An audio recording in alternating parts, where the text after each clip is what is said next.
For nearly a century, millions of people have repeated a fact about the Great Wall of China that every astronaut who's ever orbited Earth says is false. The claim is that you can see the wall from space with the naked eye.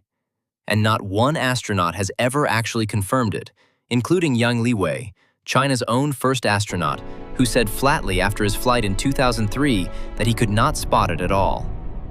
NASA has repeated the same finding for decades. From typical orbital altitudes of a couple hundred miles up, the wall is simply too narrow to register against the landscape around it. This isn't a fringe myth.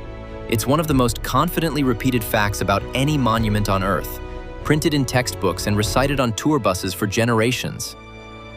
Over the next few minutes, we're going to walk the wall as it actually exists, not as one ancient ribbon of stone, but as something stranger, older, and far more divided than the postcard version suggests. Here's what we actually know. The wall people picture, the crenellated stone battlements north of Beijing, was mostly built during the Ming dynasty, starting in the late 1300s. That version is, historically speaking, relatively young.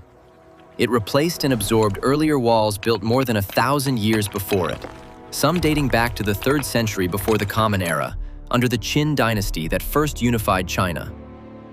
Almost none of what a modern visitor climbs is Qin-era construction. What survives from that original wall is mostly earthen rampart, eroded to a low ridge, and in some provinces it has nearly vanished into the landscape entirely. That's where the documented trail gets complicated. In 2009, and again in a more complete survey released in 2012, Chinese archaeologists working under the State Administration of Cultural Heritage measured the full network of walls, trenches, and natural barriers associated with the Great Wall system. Their combined figure came out to over 13,000 miles, more than double what most people assume. But that number doesn't describe one wall. It describes a patchwork of at least several distinct wall-building projects undertaken by different dynasties in different centuries using different materials for different reasons. And a meaningful share of it isn't a wall at all, but a river, a cliff face, or a stretch of desert doing the same job for free.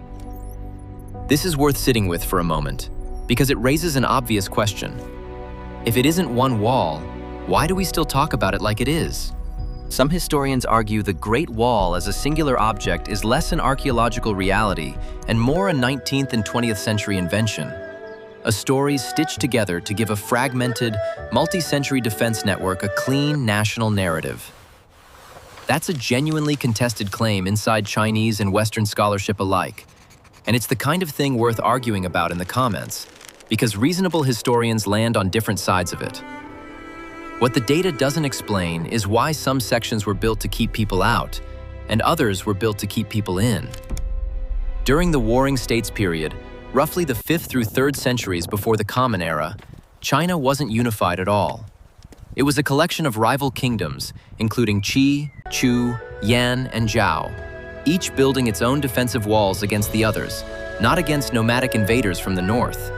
Sections of wall from this era have been documented running east to west through what is now central China, in locations that make no sense as a defense against steppe raiders, because they were never meant to face the steppe.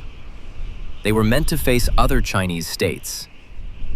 Officially, the explanation for the Ming-era wall is simple. Keep the Mongol and later Manchu cavalry out. The problem is that the wall demonstrably failed at this job more than once, and not quietly. In 1644, Ming General Wu Sangui reportedly opened the gates at Shanhai Pass, the wall's eastern anchor point on the coast, to let Manchu forces through, in a bid to crush a rebel army that had already toppled the Ming capital. Within weeks, the Manchu forces that walked through that gate stayed, and founded the Qing dynasty, which would rule China for over 2.5 centuries. The wall's most famous fortified pass didn't stop an invasion. It hosted one. There's one detail researchers keep coming back to. Garrison records suggest the wall was never meant to be an impermeable barrier in the first place, even when it was working as designed. Ming military documents describe a system of watchtowers, signal fires, and rapid response garrisons meant to slow and detect incursions long enough for reinforcements to arrive. not a single unbroken line meant to physically block every crossing. Some stretches, especially in mountainous terrain, were left thin or unfinished, because the terrain itself was considered the real barrier. The wall, in other words, was never designed to do alone what popular imagination now credits it with doing. If a monument this famous can be this misunderstood after nearly a century of scholarship, it's worth asking what else about it hasn't fully filtered into public knowledge. And that's part of why places like this are worth returning to and picking apart in detail, one documented fact at a time, if that kind of close reading is something you enjoy. Then there's the claim about what the wall is made of, in the most literal sense. The persistent story that laborers who died during construction were buried inside the wall itself, their bones mixed into the packed earth and rubble. This is where most explanations quietly stop, because the story is almost certainly folklore rather than documented practice. Archaeological excavation of wall sections has not turned up the mass burial within the structure that the legend describes.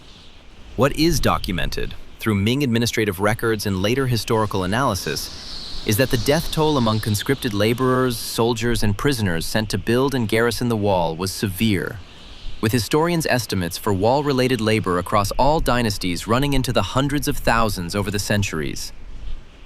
The bones in the wall image may be invented, but the underlying human cost it's exaggerating was real, and in some ways more disturbing for being ordinary. Death by exhaustion, exposure, and disease in a remote construction zone, recorded in tax and labor registers rather than mass graves. That distinction between folklore and documentation becomes important again when you look at how the wall is actually surveyed today. Modern researchers no longer rely only on ground teams walking the frontier province by province.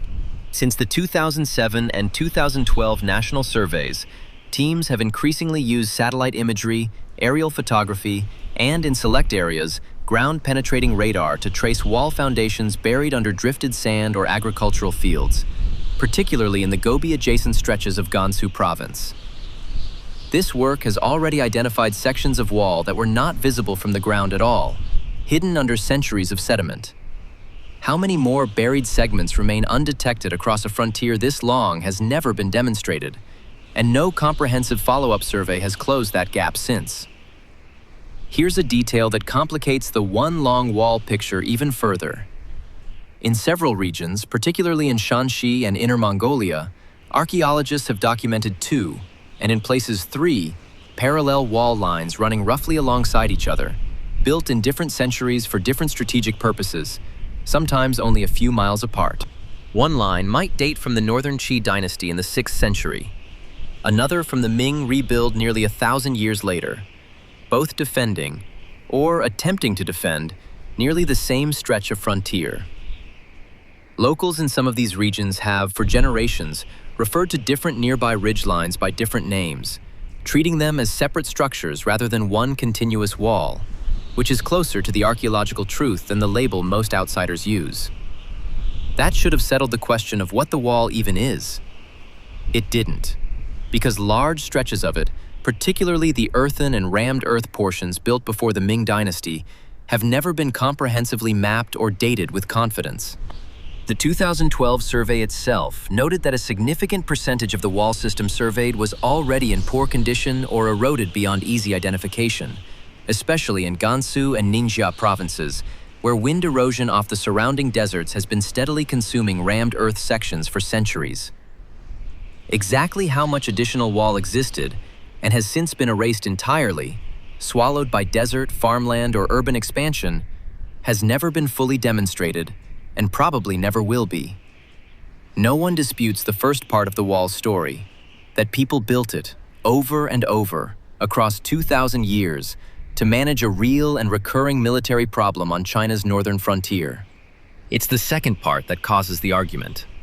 Whether the Great Wall of China should be understood as a single object at all, or whether that framing has quietly flattened one of the most complicated, multi-authored engineering projects in human history into something simpler and more marketable than it ever was. Some historians treat the singular name as a useful shorthand. Others treat it as a genuine distortion of the historical record. And that disagreement hasn't been resolved because it isn't really a factual dispute, So much is a question of how much simplification is acceptable when a story becomes a national symbol. Even the sections still standing are not stable in any permanent sense, which is easy to forget when the wall is treated as a fixed backdrop rather than an aging structure. Chinese heritage researchers who have surveyed the Ming-era sections have estimated that only a small fraction remains in good structural condition, while a much larger share has been reduced to scattered fragments or has disappeared entirely, lost to farming, quarrying for building material, and, closer to Beijing, the informal removal of bricks by nearby villagers for decreasing preservation laws took effect. Sections popular with tourists like Badaling and Mutianyu are heavily restored and maintained, which means the version most visitors actually walk on is a modern reconstruction layered over an older core, not raw, centuries-old masonry. Meanwhile, the so-called Wild Wall, unrestored stretches favored by hikers rather than tour groups, continues to erode with essentially no intervention, which means the wall most people picture in photographs and the wall most people could actually reach on foot without a safety rail are, increasingly, two different structures. So return to that number from the opening. The 13,000 miles that no astronaut has ever verified seeing from orbit. That figure is real, it's documented, and it's not in dispute. What is genuinely unresolved is what that number actually represents. Not one wall built with one purpose, but a 2,000-year argument conducted in rammed earth and stone, between kingdoms defending against each other, dynasties defending against outsiders, and generals occasionally opening the gates they were supposed to guard. The visible from space claim was always false, and multiple astronauts have said so directly. What's proven is the wall's staggering scale and its fragmented multi-dynasty construction, confirmed by the 2009 and 2012 surveys. What remains genuinely open is how much of the wall's full extent has already been lost to erosion and expansion without ever being properly recorded. A gap in the record that, by its nature, can never be fully closed. The wall people picture when they hear the name is real, but it is a small, well-preserved fraction of something far larger and far less finished than the postcard implies. The same way one surviving watchtower can stand in for a frontier that was built, abandoned, rebuilt, and argued over by rulers who never agreed on where it should even go. We know how much wall has been measured. We may never know how much wall existed before anyone thought to measure it at all.